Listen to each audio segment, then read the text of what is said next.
시골의 한 할머니가 TV를 보시면서 하시는 말씀이 이렇습니다.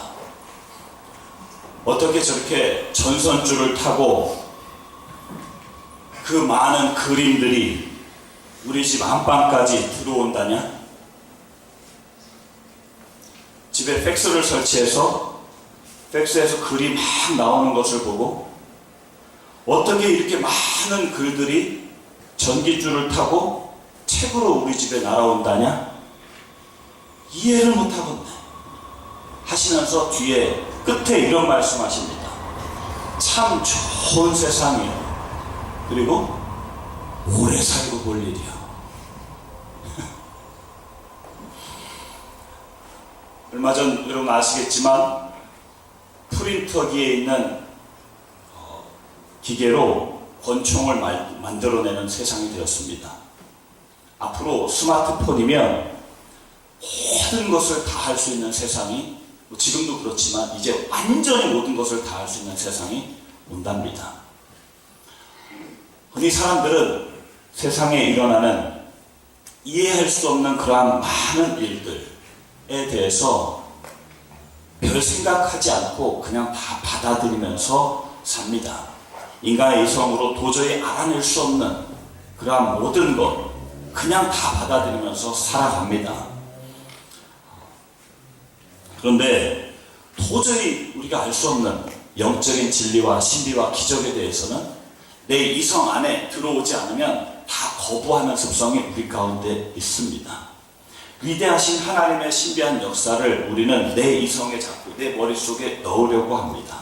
바람처럼 불어오는 성령의 놀라운 역사도 합리적으로만 이해하려고 합니다.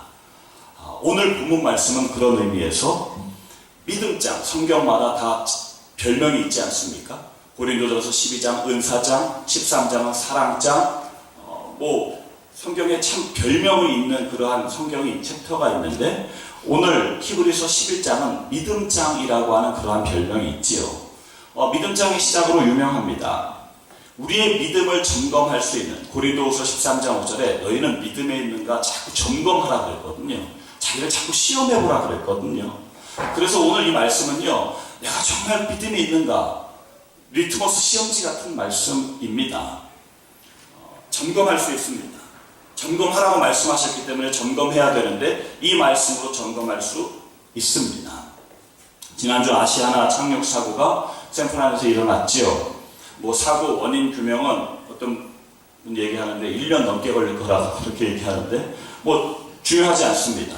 정말 우리가 그 사건을 통해서 지금 알고 배울 수 있는 것 하나 있는데 그건 무엇이냐면 점검하고 준비하는 것은 아무리 강조해도 지나치지 않습니다. 무엇이든지. 그런 의미에서 믿음을, 더군다나 믿음을 점검하고 확인하고 준비하는 것은 이루 말할 수 없이 중요한 것이라는 사실이에요. 왜냐하면 믿음의 점검이 중요한 결정적인 이유를 성경은 우리에게 이렇게 가르쳐주고 있습니다. 베드로전서 1장 9절 말씀에 믿음의 결국 곧 영혼의 구원을 받으니라. 마가복음 16장 16절에도 이런 말씀이 있습니다. 믿고 세례를 받는 사람은 구원을 얻을 것이요 믿지 않는 사람은 정죄를 받으리라. 믿음을 우리가 점검하고 자꾸 이렇게 테스트하고 준비해야 될 결정적인 이유가 믿음은 구원과 바로 연결이 되어 있기 때문에 그렇구나.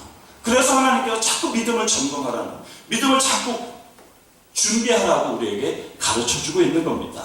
진심으로 바라고 소망하기는 오늘 말씀을 전하는 저나 말씀을 듣는 우리 사랑하는 선교가족 모두가 주님께서 우리에게 허락하시는 말씀을 통하여 남의 얘기, 먼 얘기, 뜬구름 잡는 얘기, 관념이나 이론 이것이 아니라 내 얘기, 그리고 가까운 이야기, 그리고 실제 얘기, 경험되어지는 그러한 실상이 되기를 주님의 이름으로 축복합니다. 두 가지로 정리하겠습니다. 첫 번째, 한번 따라하시겠습니다. 주님을 알자. 주님을 알자. 힘써 주님을 알자. 힘써 주님을 알자. 믿음을 오해하는 사람들이 참 많습니다. 특히 본문의 말씀 때문에 더욱 그러합니다. 이를테면 믿음을 마치 진위의 요술 램프, 도깨비 방망이로 생각하는 사람들이 왕왕 있습니다. 그래서 내가 정말 마음 가운데 진심으로 원하고 소원하는 것을 믿음을 통하여 얻어내는 것, 이게 믿음이라고 자꾸 생각합니다. 착각합니다. 결코 성경이 말하는 믿음은 그런 것이 아닙니다.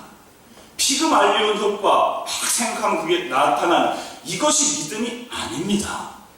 물론 성경에서도 믿음의 현상에 있어서 그렇게 보이고 나타나는 경우가 있습니다. 믿음은 진리인데 현상은 진리가 아니지요. 그러므로 개인적인 간증을, 특별한 현상을 보편적인 믿음의 진리인 것처럼 하거나 받아들이거나 그렇게 믿는 것, 위험한 일입니다. 예를 들면 병고침은요 믿음의 현상 중에 하나입니다. 믿음이 있으면 다 병을 고친다가 아닙니다. 믿음이 있으면 병을 고칠 수도 있지만 믿음이 있으면 다 고치는 것이 아니라는 사실이에요. 병고침은 현상 중에 하나입니다. 그런데 누가 믿음으로 기도를 해서 병을 고쳤다라고 간증하면 나는 병 못 고쳤는데 나는 믿음이 없구나 라고 생각하는 것은 성경적인 믿음이 아니라는 말씀이에요. 주관적인 자기의 소원을 이뤄내는 것이 믿음이 아니라 오늘 점점 믿음에 대해서 우리가 알아가고 배워가야 될 텐데, 오늘 성경은 이렇게 이야기합니다. 믿음은 하면서 바라는 것들의 실상이래요.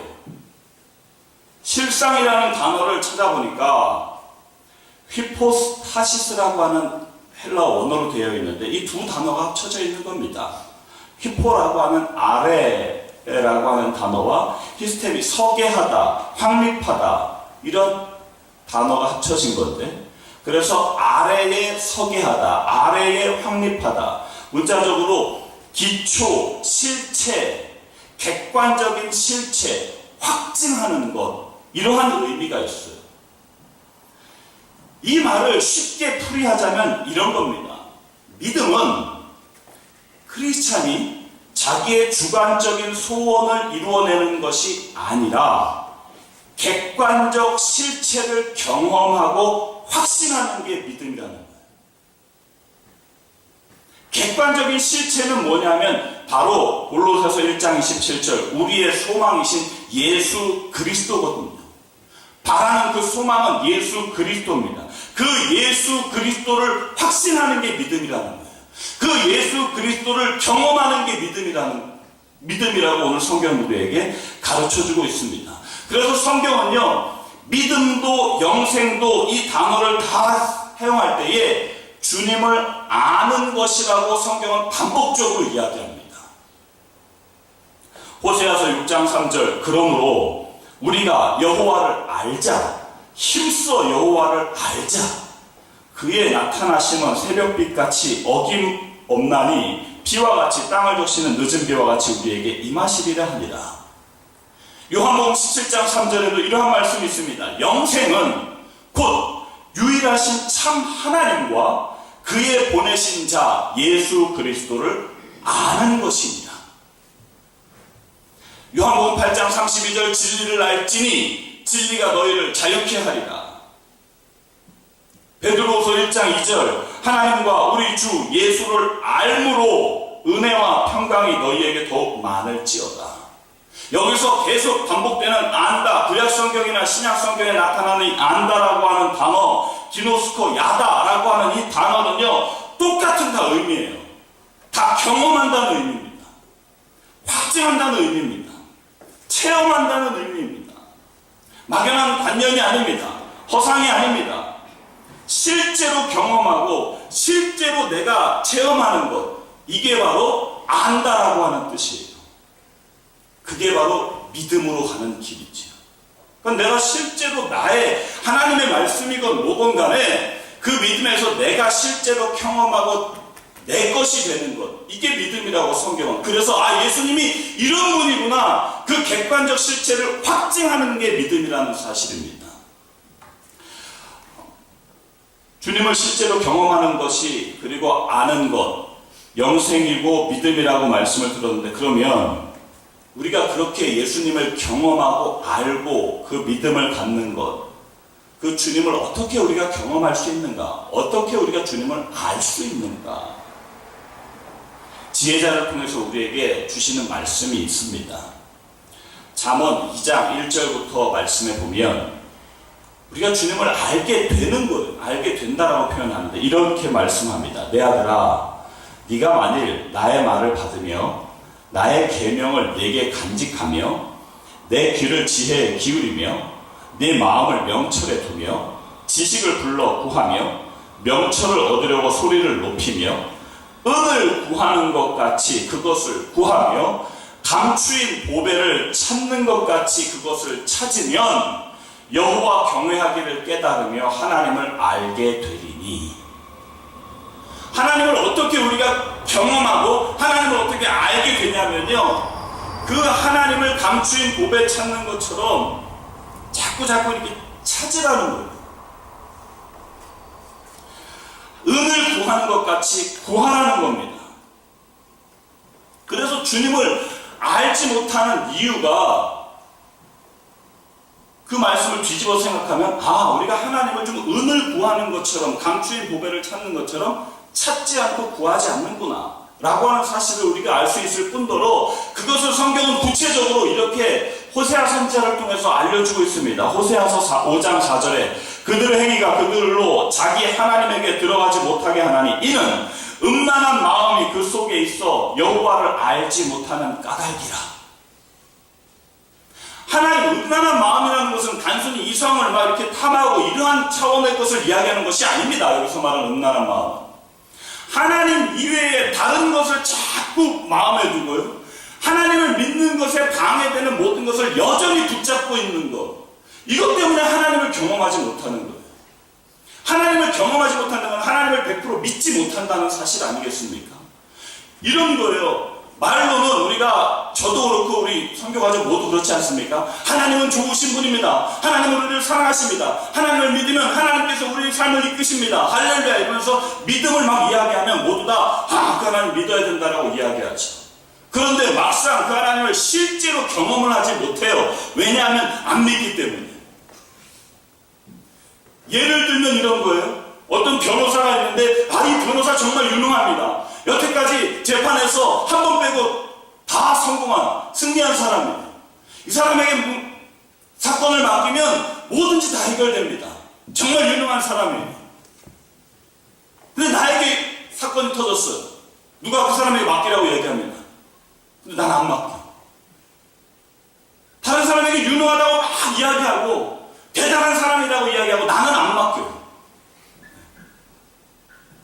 이게 유능하다고 이야기하는 그 자체가 옳은 겁니까? 안 맡기는 게 진짜 자기 속입니까? 지금 이해가 되고 계신 겁니까?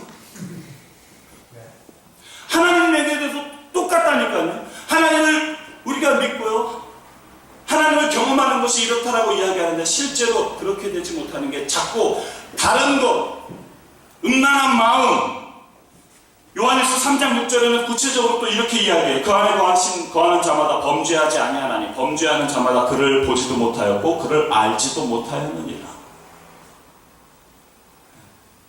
하나님을 경험하지 못하는 이유는, 여러분, 내 속에 하나님을 경험하지 못하게 하고 하나님을 100% 신뢰하지 못하게 하는 그 무언가를 오늘 하나님의 말씀을 들으면서 우리를 향한 하나님의 뜻, 이것을 받아들여서 주님 앞에, 주님, 내가 하나님을 알지 못하고 하나님을 경험하지 못하고 믿지 못하는 그 무엇인가, 음란한 마음이든 죄든 하나님 오늘 결단하여 내려놓기를 원합니다. 주님 앞에 정말 그러한 모습으로 하나님 앞에 나가는 저와 여러분 될 수 있기를 간절히 바랍니다. 그래야 하나님을 경험하게 된다니까요. 그래야 하나님을 알게 되고, 그래야 믿음이 생, 그래야 영생의 삶을 살 수 있게 된다라는 사실입니다.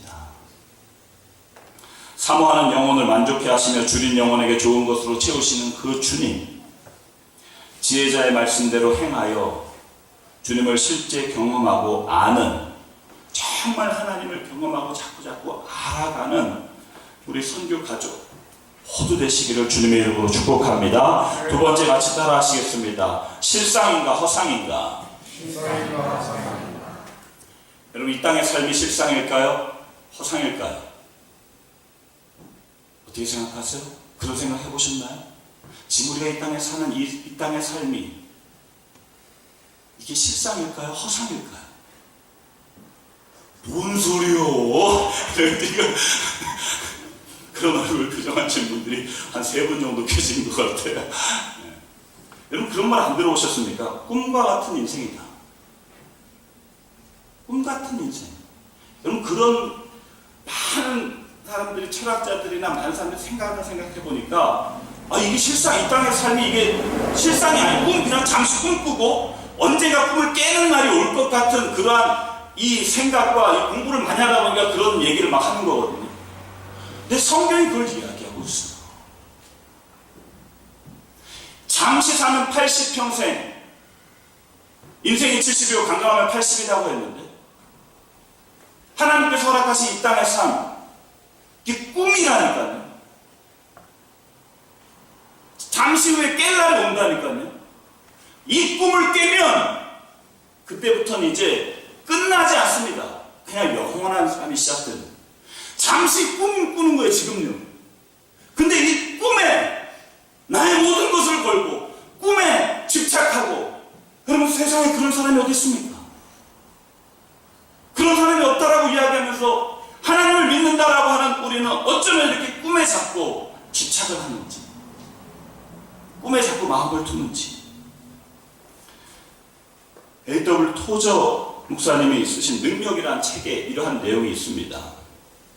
미국의 한 마을에서 어느 주일날 드린 기도의 1%의 10분의 1만 응답되어도 하룻밤 사이에 마을은 엄청난 변화가 일어날 것이다. 그것이 바로 우리들의 문제다.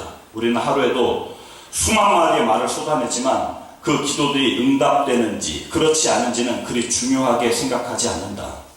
저마다 자신의 기도가 응답받으리라고 전혀 기대하지 않기 때문이다. 좀 심하게 말하면 서로 그 기도들이 응답된다 하더라도 오히려 우리 자신이 더 당황할지도 모를 일이다. 많은 그리스도인들이 아무것도 이루어지지 않으리라 생각하면서 장황하게 주님께 간구한다. 더 심하게 이야기하면 어쩌면 그들이 그와 같은 간청을 하는 진짜 이유는 그것을 진심으로 바라지 않기 때문일 수도 있다. 반대로 하나님께서 그들의 간청을 심각하게 다루기 시작하신다는 암시를 받게 되면 말만 많은 형제들은 즉시 자기들의 요구를 취소해 버릴 일이 많이 생기게 될 것이다. 이처럼 우리의 신앙이 말로만 하는 데서 안주해 버리는 까닭은 행위들이 너무나 큰 대가를 요구하기 때문이다. 예를 들어 십자가를 짊어지고 가기보다는 주여 제가 매일 십자가를 지고 갈 수 있도록 도와주시옵소서 라고 기도하는 편이 훨씬 쉽다는 것이다. 실제로 행동으로 옮길 구체적인 결단을 하지 않았음에도 그것을 할 수 있게 도와달라고 간청하는 것은 그것이 어느 정도 우리에게 종교적인 위로를 주기 때문이다. 뿐만 아니라 이러한 말들을 반복적으로 사용하다 보면 마치 자신이 정말로 그렇게 하려고 애쓰고 있다는 거짓 만족을 가지게 되기 때문이기도 하다. 여러분 잘 아시는 야고보서 2장에 이러한 말씀이 있지요. 행함이 없는 믿음은 그 자체가 죽은 것이다. 영혼 없는 몸이 죽은 것 같이 행함이 없는 믿음은 죽은 것이다. 여러분 이 말씀은요 단순히 행함을 강조하는 말씀이 아닙니다. 행동을 뭘 해야 믿음이라는 것을 이야기하는 게 아니라고요. 그 말씀은요 내가 정말 믿는 그 믿음이 나를 움직이게 하고 내 가치를 변화시키고 나를 지배하고 나의 삶 전체에 온전히 영향을 주는 믿음이 살아있는 믿음이라는 사실입니다. 그게 아니면 믿음이 아니라는 거예요. 단순히 행동을 하라는 말씀이 아니라는 겁니다. 지금 좀 전에 말씀드린 그 도저 목사님의 말씀에 의하면 내가 옳은 것을 좋아하는 것과 내가 옳은 것은 다르다는 거예요. 믿음이 이렇다라고 막 이야기하고 그렇게 해야지라고 막 이야기하면 그게 나에게 내가 그런 사람인 것처럼 거짓 만족으로 사는 그거 아니라는 거예요. 그게 믿음이 아니라는 겁니다. 그 믿음, 내가 이야기하는 믿음이 나를 완전히 이끄는 것, 나의 삶 전체를 변화시키고 지배하는 것, 이게 믿음이라고 이야기하는 겁니다. 예를 들면 신앙인으로 분노가 일어날 수 있습니다. 스트레스가 외롭습니다.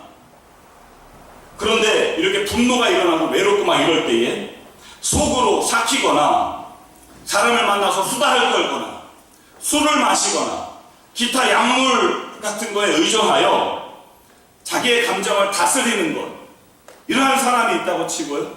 또 어떤 사람은 막 분노가 일어나고 외로움이 있고 이럴 때에 말씀을 붙잡고 믿음의 교제, 다시 말해서 믿는 성도들에게 마음을 다 터놓고 중보기도를 부탁하며 정말 하나님만 바라보자고 다시 한번 믿음의 결단을 하며 나아가는 이런 사람이 있다면, 이 두 사람, 이 사람에게는 무엇이 실상이고 이 사람에게는 무엇이 실상입니까? 당연히 영향을 주는 게 실상이잖아요. 그렇지 않습니까? 이해가 되시죠? 그냥 풀을 의존하고 아니면 주님을 의존하고 영향을 주는 게 실상인데, 그거에 그치면 안 됩니다. 한 발 더 나아가서 진짜 우리에게 실상은요, 주님이라는 사실을 우리는 기억해야만 합니다. 내가 막 힘들고 외롭고 막 분노가 일어날 때 나에게 진짜 영향을 주는 게, 예를 들어서 술이라면 그 술이 나에게 실상인 것 같지만 아니에요. 그게 허상이에요. 내가 그것 때문에 영향을 받더라도 지금 허상의 영향을 받고 있는 거라는 사실이에요. 진짜 영향은 주님이시라니까요. 나머지 모든 것은 허상에 속는 겁니다. 오직 우리의 실상은 예수 그리스도 한 분밖에 없음을 오늘 이 말씀을 통하여 기억하고 나가야 될 줄로 믿습니다. 마음을 그래서 빼앗기면 안 됩니다. 미혹당하면 안 됩니다. 눈앞에 쉽게 붙잡을 수 있는 것으로 그냥 넘어가면 안 됩니다. 오직 주님을 자꾸 추구하려고 하는 우리의 모습 되어야 될 줄로 믿습니다. 저는 말씀을 정리하면서, 오늘 말씀을 준비하면서 우리 교인들에게 하는 말씀 준비가 아니었습니다. 저에게 하는 말씀 준비였습니다. 완전히 100%. 그리고 우리 교인들에게 죄송해요. 나한테 이게 하시는 말씀이거든요. 목사인데 말씀을 준비하다 보니까 자꾸 정말 생각되어지는 게 너무 믿음이 없는 거예요. 실상이 아닌 거예요. 많은 주님 막 얼마나 제가 개인적으로 상담할 때도 그렇고 정말 주님을 의지하고 막 이렇게 얘기하는데 그렇지 않는 나의 모습을 발견하게 됩니다. 이를테면 이제 오늘 반주하는 우리 말금이가 주일날 주보에도 기록됐지만 예배 오늘 이제 마지막 예배 드리고 산호제로 이제 내려가게 되고,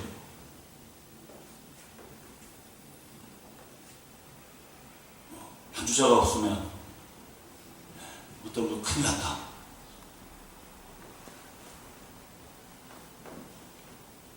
이 교회에 이렇게 인사 있는 분도 필요하고, 이렇게 그런 말을 하기 전에 제가 먼저 그런 생각을 가지고 있었어요. 교회에 이런 사람도 필요하고 저런 사람도 필요하고 이렇게 하고 막 이런 생각이 있는데, 말씀을 준비하면서 보니까 믿음은 객관적 실체 예수 그리스도를 확증하는 거거든요. 언제 주님의 교회가 사람에 의해서 부흥됩니까? 언제 주님의 교회가 사람에 의해서 왔다 갔다 거리는 적이 세상에 어디 있었습니까? 언제 사람의 은사에 따라서 주님의 교회가 뭐 위험에 처해지고 아니면 위기에서 건져지는 경우가 세상에 어디 있었습니까? 없었거든요. 100% 하나님께서 다 주권을 가지시고 역사하시고 책임져 주시고, 그 주님을 내가 얼마만큼 신뢰하느냐. 지금도 지구 반대편에서는요, 조명장치 하나도 없고 음향장치 하나도 없고 악기 하나도 없어도 그냥 사람들이 모여들어서 그 하나님의 말씀 사모하여 5시간 10시간씩 무릎 꿇고 하나님 앞에 말씀 받으려고 노력하고요, 찬송을 불러도 3시간씩 그냥 아무런 악기도 없고요, 그냥 99절 찬송을 막 하나님의 이름을 높이려고, 그런 분들이 지구 반대편에 그렇게 가지고 있는 믿음이 있는데, 도대체 우리의 믿음은 뭐고 그들의 믿음은 뭐냐? 현 목사의 믿음은 뭐고 지금 북한 중국의 지하교회에 있는 사람들의 믿음은 뭐냐? 시험에 말씀에서 보니까요 가짜예요. 믿는다고 말은 하는데 그 하나님 앞에 자꾸 오늘 예배 드리는데도 자꾸 이게 감당할 수가 없는 거예요. 내가 어떻게 해야 돼?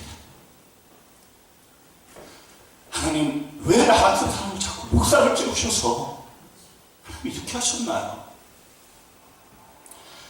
그러면서 왜 제가 가대를 쓸 수 있었냐면 연약하고 아무런 볼 것 없기 때문에 그것조차 하나님이 하신다.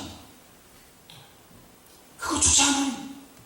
우리의 능력하고 상관없이 얼마만큼 그 주님을 신뢰하느냐, 얼마만큼 그 주님을 붙잡느냐, 얼마만큼 그 주님께 완전히 올인하느냐.